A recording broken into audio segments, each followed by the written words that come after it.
The crimson landscape stretched beneath the observation deck of the Triton space station, vast and unforgiving. Dr. Mai Lin pressed her palm against the reinforced glass, watching as swirls of dust rose and fell across the Martian surface. The planet's rusty complexion had fascinated her since childhood, but after 18 months in orbit, that initial wonder had been tempered by a growing sense of unease. "Still searching for little green men?" Captain Huang An's voice carried a hint of mockery as he approached, his footsteps echoing in the otherwise silent observation deck. Mai didn't turn to face him. "I'm searching for answers. Captain, 3 failed surface missions in 14 months isn't coincidence." "It's Mars," Huang replied flatly. "This planet has been killing our equipment since we first sent rovers in the 2020s. Cosmic radiation, dust storms, extreme temperature variations. Take your pick of natural explanations." Mai finally turned, tucking a strand of black hair behind her ear. Her eyes, sharp and inquisitive, fixed on the captain's weathered face. "And what about the signal anomalies? The equipment failures that only happened during descent?" Huang Ang sighed, the gesture revealing his exhaustion despite his military bearing. As mission commander of Phobos 11, the most advanced interplanetary vessel ever constructed, he carried the weight of humanity's Martian ambitions on his shoulders. 6 nations, 14 years of planning, and nearly $1 trillion in resources, all to establish the first permanent human settlement on Mars. And so far, all they had to show for it was a graveyard of landers on the surface and a space station filled with increasingly frustrated scientists and engineers. "The Earth Command wants us to postpone further landing attempts," he said, watching Mai's expression carefully. "We're to focus on orbital research for the next 6 months while they review the data." Mai's jaw tightened. 6 months? "We'll miss the optimal window for the Valles Marineris expedition. The core samples from that region could finally prove—" "This isn't a negotiation, Doctor," Huang cut in. "The decision has been made." Mai turned back to the window, her reflection ghostly against the backdrop of the red planet. At 36, she was the youngest head of interplanetary sciences ever appointed to a Mars mission, her brilliance in xenobiology earning her both admirers and detractors. Some said she was too obsessed with finding evidence of past or present life on Mars, too willing to interpret data through that particular lens. But Mai knew what she had seen in the spectrometer readings, in the unusual methane fluctuations that defied conventional explanation. "There's something down there," she murmured, more to herself than to the captain. "Something we're missing." Huang was about to respond when engineer Min Quan's voice crackled over the station's communication system. "Captain, Dr. Lin, you're needed in the communications bay immediately." The urgency in his tone left no room for questions. Mai exchanged a quick glance with Huang before they both made their way through the station's gleaming corridors, past laboratories, living quarters designed for a 5-year mission. The Triton's circular structure rotated slowly to create artificial gravity, a marvel of engineering that had become routine to its inhabitants. When they reached the communications bay, they found Min hunched over his console, his usually calm demeanor replaced by visible agitation. Lieutenant Fuang Hua, the ship's doctor, stood behind him, her eyes wide with concern. "What is it?" Huang demanded, his authoritative presence filling the room. Min looked up, his fingers still dancing across the holographic interface. "We're receiving a signal from the Buros Planitia." Mai felt her pulse quicken. "That's impossible. There's nothing there but an abandoned positioning beacon from the Ares 3 mission." "That's what's transmitting," Min confirmed, his voice tight. "The beacon suddenly activated 23 minutes ago. It's been broadcasting on an emergency frequency." "Could be a malfunction," Huang suggested, though his furrowed brow betrayed his doubt. "Those beacons were designed to last a decade, but it's been nearly 15 years. "It's not a malfunction," Min said. hitting a series of commands that brought up a waveform on the main display. It's a clear, deliberate transmission, and it contains a message. The room fell silent as Min isolated the audio. Static filled the speakers, punctuated by the rhythmic beeping of the emergency protocol. Then, cutting through the noise with chilling clarity, came 2 words. "Don't come." The voice was mechanical, processed through the beacon's rudimentary text-to-speech system, but the message was unmistakable. "Play it again," Mai whispered. Min obliged, and once more the 2 words emerged from the static. "Don't come." Could it be a joke? A prank from Earth? Lieutenant Fuang suggested, her medical training pushing her toward rational explanations. Huang shook his head. "The transmission delay from Earth is 22 minutes right now. We only detected this signal 23 minutes ago. No one on Earth would even know the beacon had activated yet.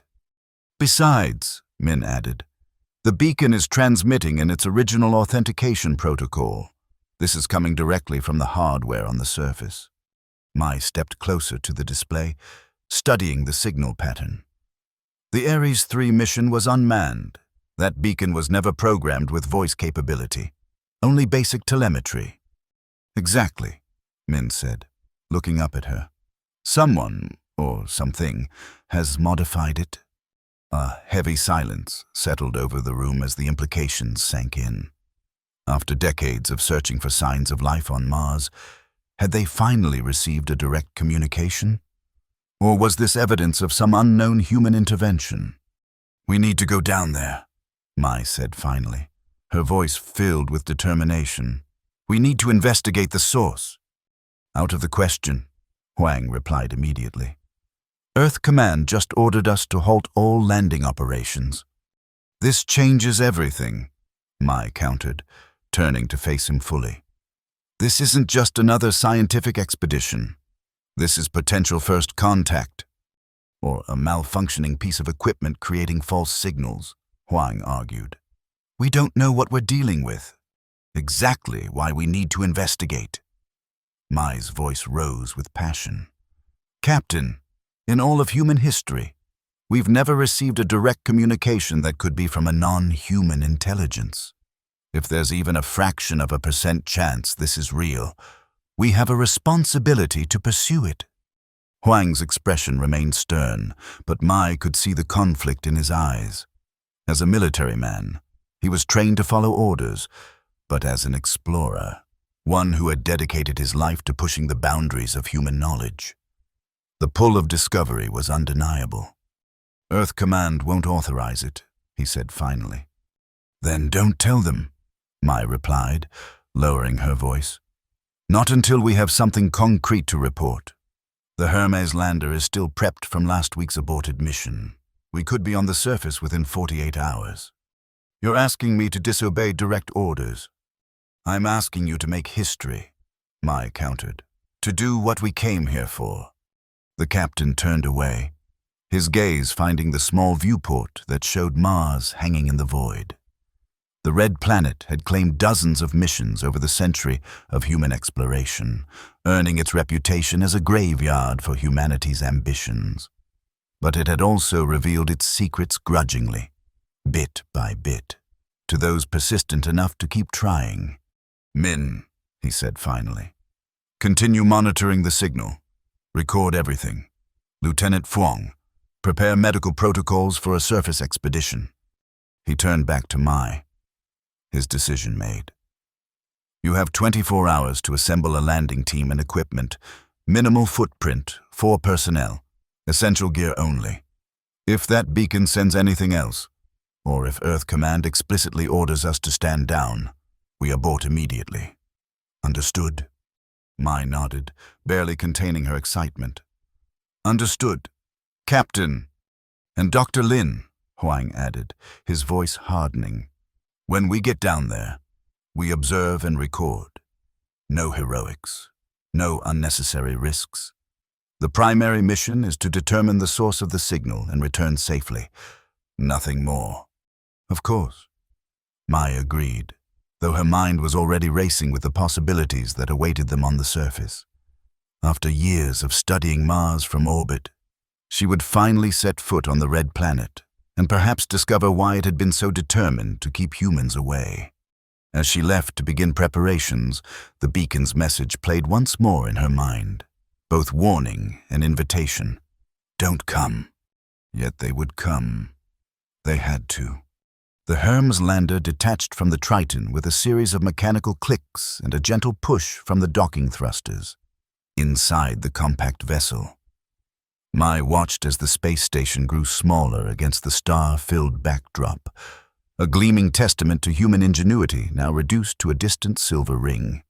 Separation complete, Min announced from the pilot's seat, his hands moving confidently across the controls. All systems nominal. Commence descent protocol, Huang ordered from the command chair.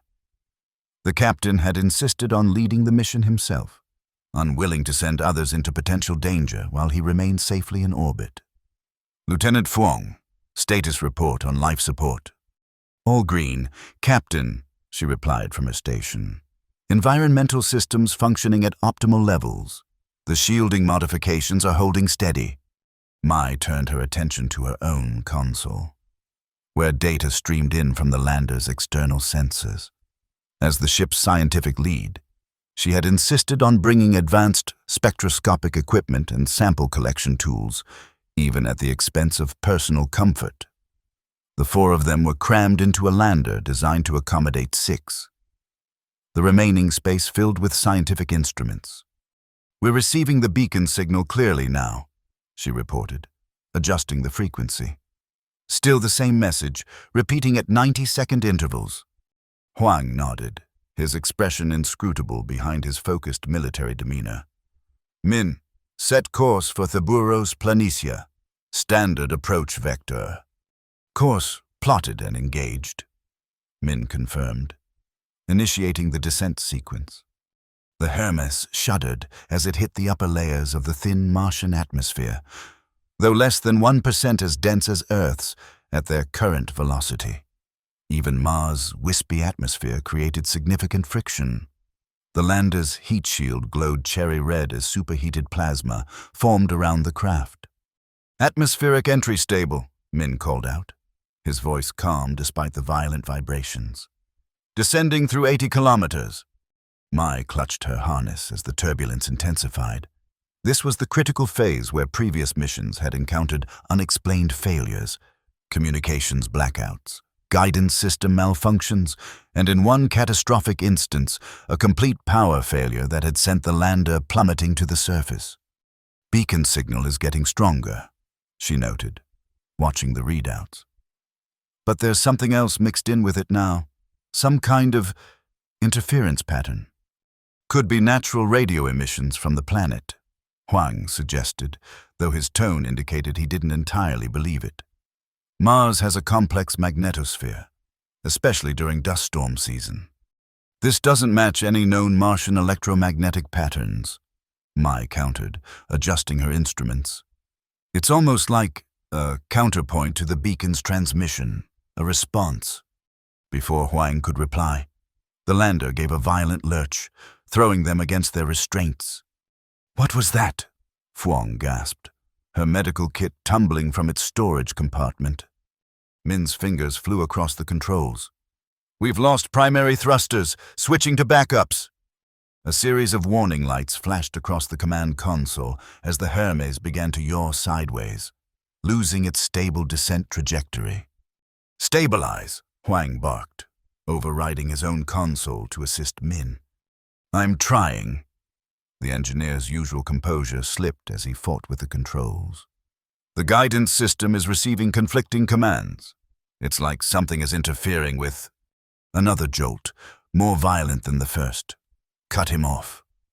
Mai watched in horror as a crack appeared in one of the viewport panels, spreading like a spider's web across the reinforced glass.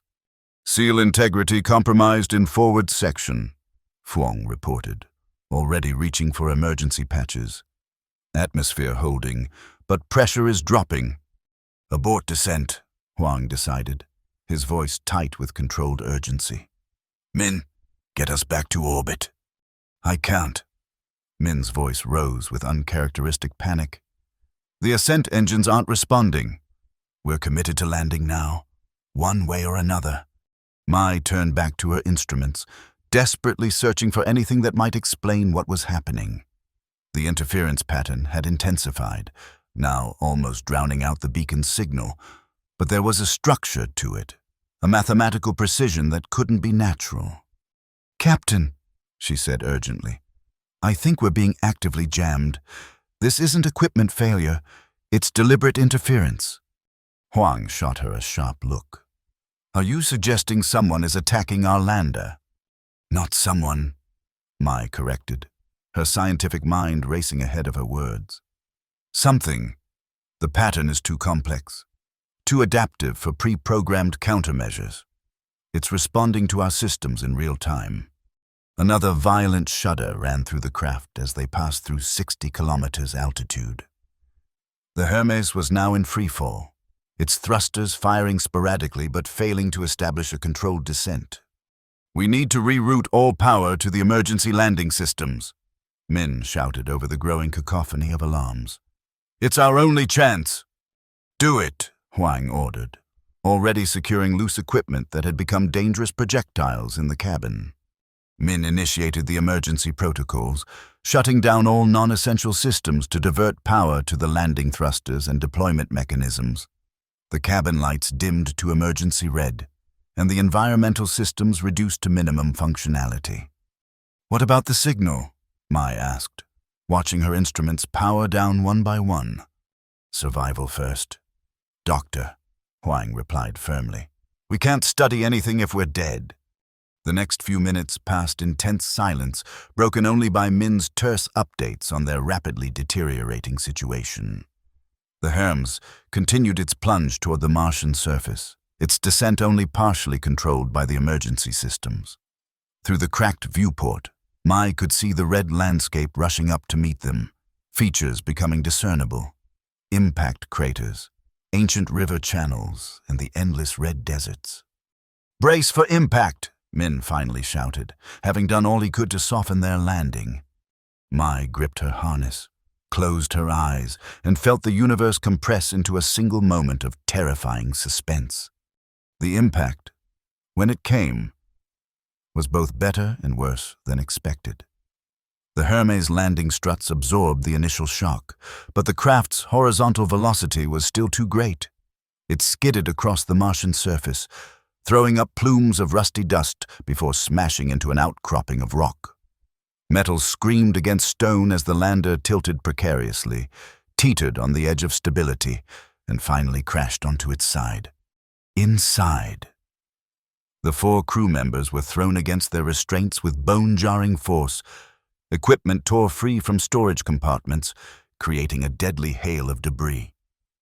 Something struck Mai's helmet, and for a moment her vision swam with stars. Then, silence.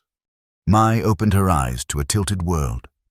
The Hermes lay on its side, emergency lights casting eerie red shadows across the cabin. A thin haze of dust floated in the air, disturbed by the slow circulation of the life support systems that had somehow survived the crash. "Report," came Huang's strained voice from the command seat. "Is everyone alive?"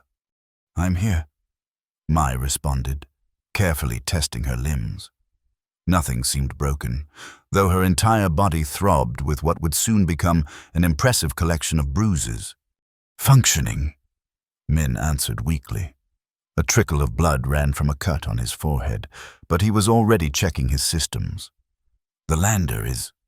well, we won't be using it to get back to orbit." "Lieutenant Fuang," Huang called when the medical officer didn't respond. Mai turned to see Fuang slumped in her harness, unconscious but breathing. A nasty gash ran along her jawline, seeping blood. "She's hurt," Mai reported, struggling to unbuckle her harness in the awkward, tilted position. "Stay put," Huang ordered, already freeing himself. In the reduced Martian gravity, he was able to maneuver through the chaotic cabin with relative ease, reaching Fuang's side. "She's alive, but concussed, possible neck injury." We need to stabilize her before moving her. Mai nodded, then turned to Min. Communications. Can we contact the Triton? The engineer shook his head grimly. Main communications array was sheared off during landing. Emergency beacon is transmitting, but... He gestured to the devastation around them. We're going to need a lot more than a beacon. What about the other beacon? Mai asked. The one that sent the message. How far are we from it? Min checked his instruments. About 3 kilometers east, assuming the navigational system's last reading was accurate.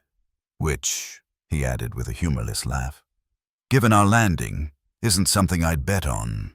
3 kilometers is manageable, Huang said, carefully applying a pressure bandage to Huang's wound. Once we stabilize the lieutenant, we'll need to assess our situation. Survival first, then we worry about the mission. Mai bit back a protest. The scientist in her was desperate to investigate the mysterious signal, but the rational part of her knew Huang was right. They needed to secure their position before venturing out onto the Martian surface. As the initial shock of the crash faded, the reality of their situation began to sink in. They were stranded on Mars, their lander crippled, one crew member injured, and no immediate way to return to orbit. The Triton would eventually realize something had gone wrong when they missed their scheduled communications window, but organizing a rescue mission would take time they might not have if their life support systems were compromised. And somewhere out there, just 3 kilometers away, was the source of the message that had warned them not to come, a warning they had ignored, and perhaps now would pay for with their lives. Hours passed as they worked to stabilize their situation. Lieutenant Huang regained consciousness, groggy but lucid enough to direct her own treatment. The lander's systems were assessed. Life support was functioning at reduced capacity. Power reserves were at 60% and falling, and their supplies, originally intended for a 3-day expedition, would need to stretch considerably further. The dust storm is intensifying, Min reported, checking the external sensors that had survived the crash. Visibility is dropping rapidly. If we're going to investigate the beacon, we should do it soon, before conditions deteriorate further. Huang studied the sensor readouts, his expression grave. Suits check out? 2 functioning perfectly, 1 with minor damage to the thermal regulation system. Min confirmed. Easily compensated for. I'll stay with Lieutenant Huang. Huang decided. Min, you and Dr. Lin take the functional suits and investigate the beacon. Standard protocol, constant communication, 2-hour maximum excursion time. At the first sign of trouble, you return immediately. Understood? Mai and Min nodded in unison. While part of Mai had expected Huang to insist on leading the expedition himself, she understood his decision. As captain, his responsibility was to the entire crew, and leaving an injured officer alone in a damaged lander would be unconscionable. 30 minutes later, Mai stepped through the Hermes airlock and onto the surface of Mars for the first time. Despite the dire circumstances, she couldn't suppress a surge of wonder as her boot pressed into the rust-colored soil, leaving a crisp footprint that might remain undisturbed for centuries. First steps, Min said over the suit's communication system, his own voice tinged with awe as he joined her on the surface. Not how I imagined it, but still amazing, Mai finished for him, taking in the landscape. The crash had left them in a shallow depression surrounded by rolling hills of oxidized soil and scattered rock formations. The sky above was a pale butterscotch color, darkening near the horizon where the approaching dust storm painted ominous streaks of deeper orange. We'd better move, Min said, checking the portable navigation system strapped to his wrist. Beacon is that way, over those ridges, with the storm coming. We have maybe 90 minutes before visibility becomes too poor for safe return. They set off at a steady pace. Their movements made easier by Mars's reduced gravity, but hampered by the bulky environmental suits designed to protect them from radiation, extreme temperatures, and the planet's unbreathable atmosphere. The landscape around them was simultaneously alien and familiar, barren like Earth's deserts, yet subtly wrong in its coloration and formations. "It's so quiet," Mai observed as they climbed a gentle slope. "Unlike Earth, with its constant background noise of wind, animals, and distant human activity." Mars offered a profound silence broken only by their own breathing and the soft crunch of their boots on the regolith. "Too quiet," Min agreed, his voice unusually subdued. "I've always thought there was something, I don't know, malevolent about this planet. The way it looks so much like places on Earth where life could exist. But it's just empty." "Maybe not as empty as we thought," Mai replied, thinking of the beacon's message. They crested a ridge and paused to survey the terrain ahead. The navigation system indicated they had covered just over a kilometer, with about 2 more to go. The dust storm was visibly closer now, a towering wall of ochre and sienna advancing across the plains. "We need to pick up the pace," Min urged, checking the atmospheric readings. "Pressure's dropping ahead of the storm. That's going to play havoc with our suit's environmental systems." They descended the ridge and crossed a flat expanse dotted with small impact craters, moving as quickly as their suits would allow. Mai found her scientific curiosity battling with a growing sense of unease.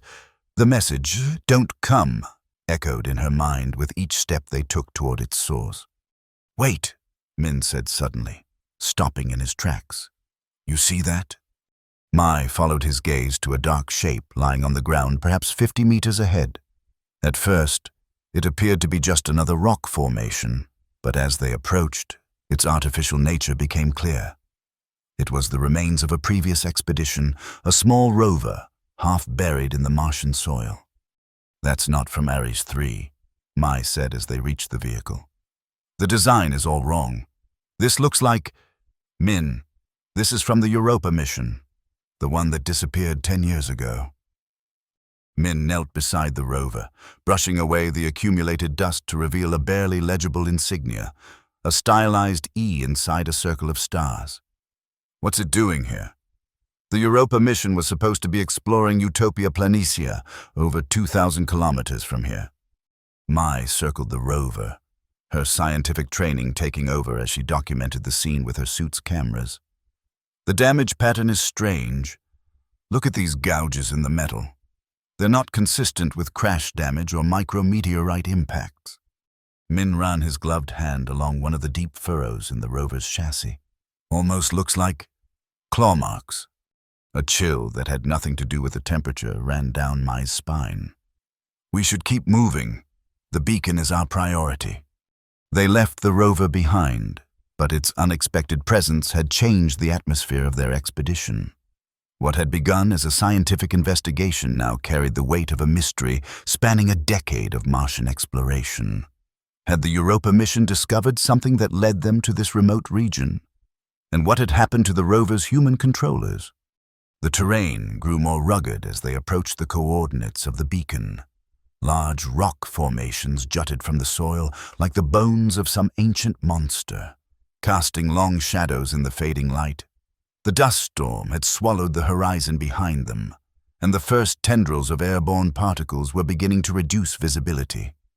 "There," Min said, pointing to a small metallic structure perched on a rocky outcropping ahead. "That's the beacon." The positioning beacon was a simple device, a reinforced pole about 2 meters tall, topped with a communications array and solar panels.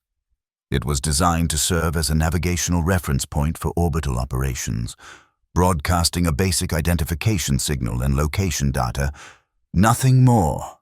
Yet as they approached, Mai could see that the beacon had been modified.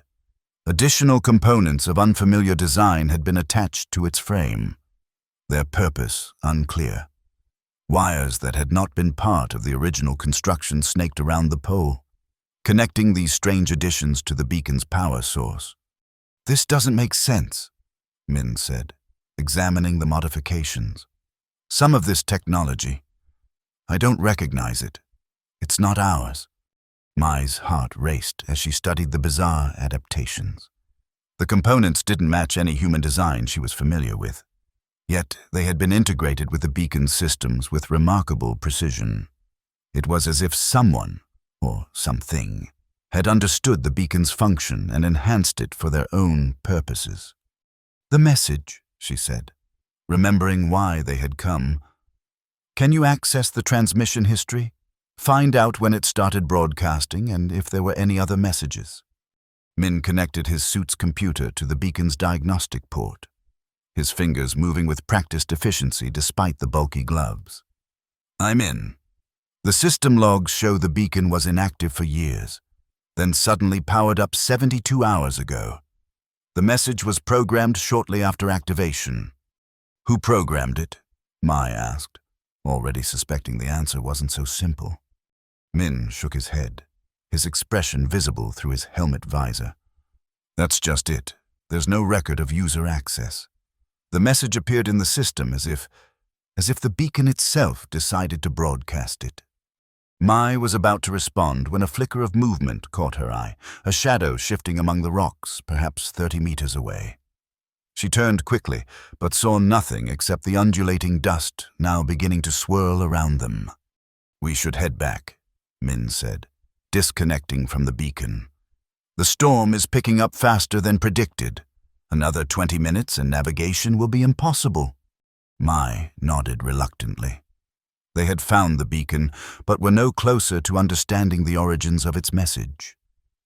As they turned to leave, however, something glinted in the dust near the base of the rocky outcropping. "Hold on," Mai said, moving toward it. "There's something else here." Half buried in the red soil was a helmet, a human helmet from an environmental suit not unlike their own. Mai knelt and carefully brushed away the accumulated dust, revealing a cracked visor and, within, the remains of a human face preserved in the airless Martian environment. "Oh God," Min whispered, joining her. That's from a standard-issue Chinese Mars mission suit. The design was phased out 5 years ago." Mai's scientific detachment threatened to crumble as she stared into the mummified face of a fellow explorer. "We need to document this and report it when we get back to the lander. This could be connected to one of the missing expeditions." As they recorded the grim discovery, the wind continued to strengthen, driving increasingly dense clouds of dust around them. Visibility had dropped to less than 100 meters, and the navigation system was beginning to show signs of interference. "We have to go now," Min insisted, his voice tight with urgency. "Storm's almost on us." Mai took one last look at the helmet, making a silent promise to the unknown astronaut that their fate would not be forgotten. Then she stood, turning to follow Min back the way they had come. They had barely covered 50 meters when the storm hit in earnest. The world around them vanished in a swirling maelstrom of rusty particles, reducing visibility to mere meters. The howling wind, though thin in the Martian atmosphere, was still strong enough to buffet their suits, making each step a struggle. "Stay close," Min shouted over the communication system, now crackling with interference. "Navigation's failing. We'll have to rely on dead reckoning." Mai fought her way forward, keeping Min's suit barely visible ahead of her. The fine dust was working its way into every joint and seam of her environmental suit, and warning indicators on her heads-up display showed increasing strain on the filtration systems. It was in the midst of this chaos that she saw it again. A shadow moving through the storm, larger than a human figure, and moving with a fluid grace that defied the punishing wind. It appeared for just a moment before being swallowed by the dust. But Mai was certain it had been real. "Min," she called, her voice tight with tension. "I think there's something out here with us." "What?" His reply was nearly lost in the static. "I can barely hear you." "Say again." Before Mai could repeat herself, a piercing electronic wail cut through their communication channel, a sound that resembled no human or natural frequency she had ever heard. Both astronauts instinctively clutched at their helmets, though the sound was coming through their internal speakers rather than the thin Martian atmosphere. When the noise subsided, the comm system fell silent. Mai tapped her helmet, trying to re-establish contact with Min, but the system remained dead. Looking up, she realized with horror that she could no longer see him through the swirling dust. "Min!" she shouted futilely, knowing her voice couldn't carry in the thin air. She activated her suit's emergency beacon, hoping its signal could penetrate the interference that had claimed their communications. Alone in the storm, with visibility reduced to arm's length, Mai had no choice but to continue in the direction they had been heading, hoping to intersect Min's path, or, failing that, to reach the lander on her own. She trudged forward, each step a battle against the wind and her own mounting fear. It was then that she saw it clearly for the first time, a massive shape moving through the dust toward her. Not human, not any creature from Earth, but something else entirely. It seemed to flow rather than walk, its outline shifting and reforming as it moved, like a living shadow given substance. Mai froze, her scientific mind racing to categorize what she was seeing even as primal fear urged her to run. The entity, there was no other word for it, stopped several meters away, hovering in the dust-filled air. It had no discernible features that she could identify as sensory organs, yet she felt with absolute certainty that it was studying her.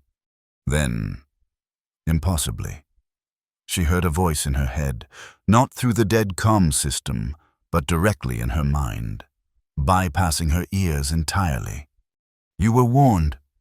The words weren't in English or any human language, yet she understood them perfectly. They resonated with a cold clarity that cut through her fear and confusion. "Who are you?" Mai asked aloud, knowing her voice couldn't carry but unable to stop herself. The entity shifted, its form rippling like liquid shadow. "We are the custodians. This is our domain. You were warned to stay away." "The message," Mai realized. "You sent it through the beacon." "Many warnings were sent, all ignored. Your kind does not listen." Images flashed through Mai's mind. Previous Mars missions, rovers and landers that had mysteriously failed, astronauts who had vanished without trace, all encounters with these beings, all warnings that humanity had misinterpreted or dismissed as equipment failure or natural disasters. "We didn't understand," Mai pleaded, both to the entity and to herself. "We thought they were accidents, malfunctions. We didn't know you were trying to communicate." The entity's form contracted slightly, as if considering her words. "Your ignorance does not absolve your trespass. This world is not for your kind. Its secrets are not yours to uncover." Mai's scientific curiosity momentarily overrode her fear.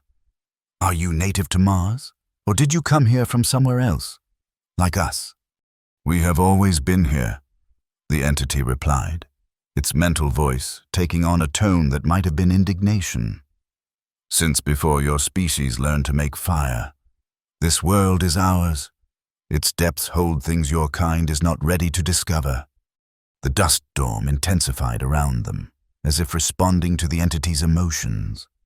Mai felt her suit's external temperature rising dangerously as the friction of dust particles bombarded her protective shell.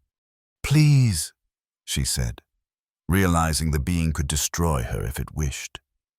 "We meant no harm. We're explorers, scientists. We only wanted to learn. Learning without wisdom is dangerous." The entity responded. "Your kind takes without understanding, breaks without repairing. We have watched your world through your own transmissions. You are not ready for what lies beneath the surface here." A new image filled Mai's mind. Vast structures buried deep beneath the Martian crust, ancient beyond comprehension, housing technologies and entities that made her consciousness recoil in terror and wonder. Knowledge that could elevate humanity to new heights or destroy it utterly, depending on how it was used. "The others," Mai managed, forcing her mind back to the present. "My teammates. Have you harmed them?" The entity's form rippled again. "One wanders lost in the storm. The others wait in your damaged vessel. They have not been harmed. Yet. Let me find them," Mai pleaded, Let us leave peacefully. We'll tell our people to stay away, to respect your territory. Others have made such promises before, the entity replied coldly. Yet you continue to come, pushing further each time, ignoring the warnings we place in your path. This time will be different, Mai insisted. Now that we know you exist, that you can communicate with us, we can establish boundaries, protocols. The entity seemed to consider this, its form becoming momentarily still in the swirling dust. Then, with a suddenness that made Mai gasp, it moved toward her, enveloping her in its shadow substance before she could react. For a moment, terror overwhelmed her, then gave way to astonishment as knowledge flooded her mind. She saw Mars as it had been billions of years ago, a world of shallow seas and primitive life forms. She witnessed the rise of the entities, their evolution from physical beings to the energy-matter hybrids they now were. She understood their purpose as guardians of something far more significant than themselves, a cosmic heritage left by beings who had visited the solar system when Earth was still cooling from its formation. Then, as abruptly as it had begun, the connection was severed. Mai found herself on her knees in the Martian dust, her suit's systems flashing warnings about elevated heart rate and blood pressure. The entity hovered before her, somehow more distinct now that she had glimpsed its true nature. You understand now? It stated, not a question but a confirmation. Yes, Mai whispered, her mind reeling from the knowledge that had been imparted. You're protecting something left here by others. Something dangerous in the wrong hands. Something that could destroy your world if misused.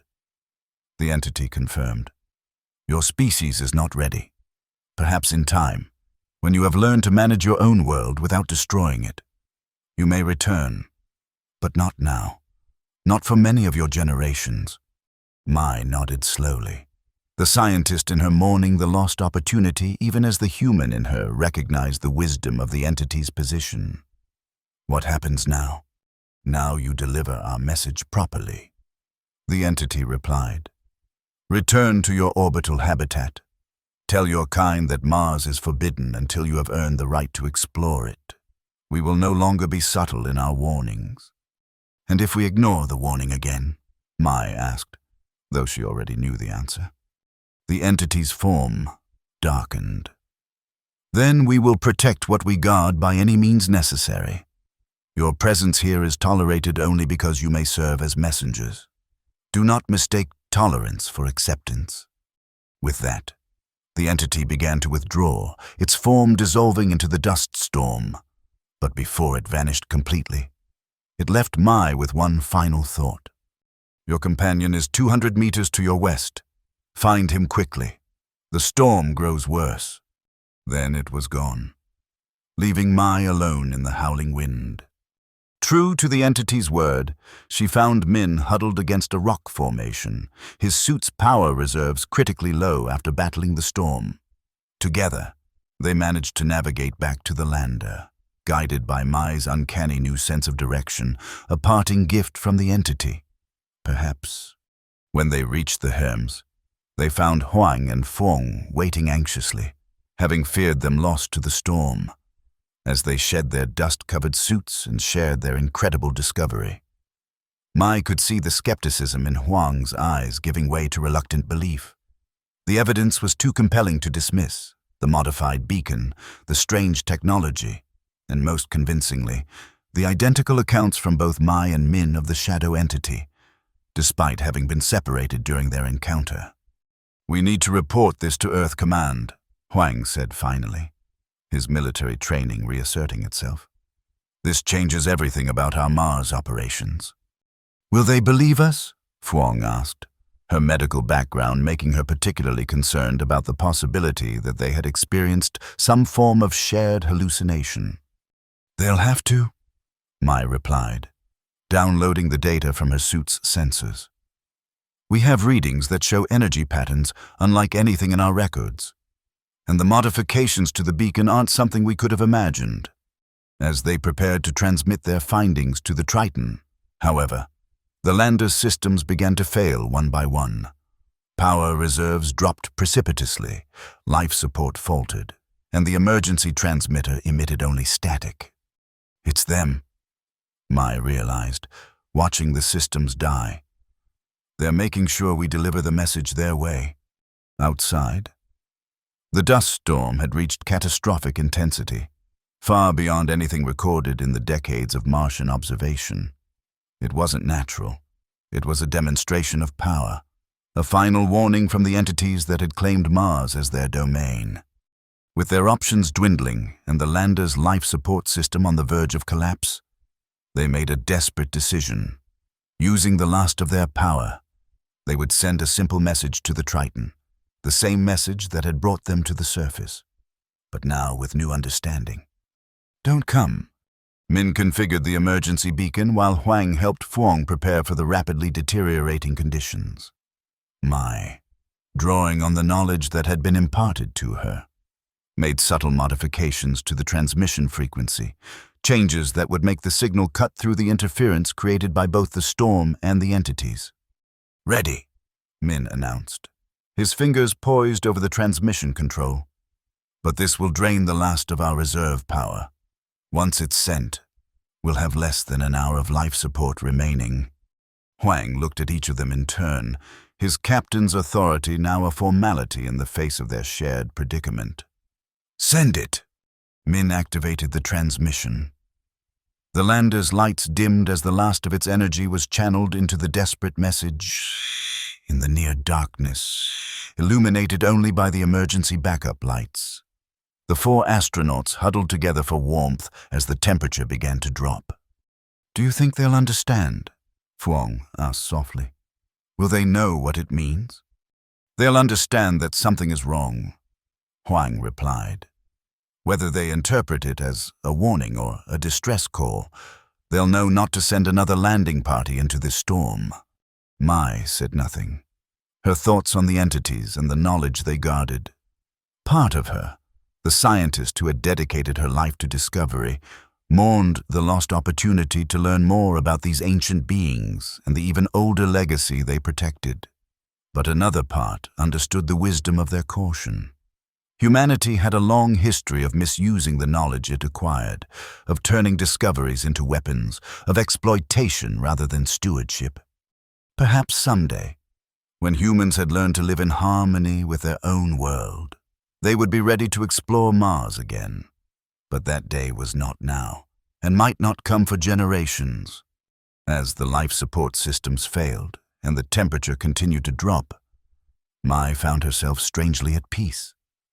They had made a discovery beyond anything she had imagined, proof that humanity was not alone in the universe, even if they did not survive to share the full truth of what they had found. Their warning would ensure that others would not meet the same fate. In the final moments, as consciousness began to fade, Mai thought she saw the shadow entity once more, observing them through the lander's viewport. Not malevolent, not benevolent, but simply custodial, fulfilling its ancient purpose with the same unwavering dedication that had preserved its charge for billions of years. "We understand," she whispered with her last breath. "We're sorry." Then darkness claimed her. Aboard the Triton space station, Communications Officer Wei Chen stared at the message that had just arrived from the surface, his blood running cold at its simplicity and the implications it carried. "Don't come." The signal had cut through the interference of the worst dust storm ever recorded on Mars. A storm that had appeared out of nowhere and now engulfed nearly a quarter of the planet's surface. The Hermes lander's transponder showed no power signature, no life signs, nothing to indicate that Captain Huang, Dr. Lin, Engineer Min, or Lieutenant Fuang had survived. "Sir," Wei called to the acting commander, "you need to see this." Within hours, the message had been relayed to Earth Command, along with all available data on the failed mission and the mysterious storm that had claimed 4 of humanity's finest explorers. Emergency sessions were convened, experts consulted, alternative explanations proposed and discarded. In the end, the decision was made. All Mars surface operations were suspended indefinitely. The planned permanent settlement was put on hold. The Triton space station would complete its mission and return to Earth without attempting further landings. Some called it superstition, others prudence. Debates raged in scientific circles and political forums about the meaning of the message and the fate of the Hermes crew. Conspiracy theories flourished, ranging from government cover-ups to alien intervention. But for those who had been closest to the mission, who had known the 4 astronauts who ventured to the surface, there was a quiet certainty. Mars had spoken. It had drawn a boundary, established a frontier that humanity was not yet ready to cross. In time, perhaps, that would change.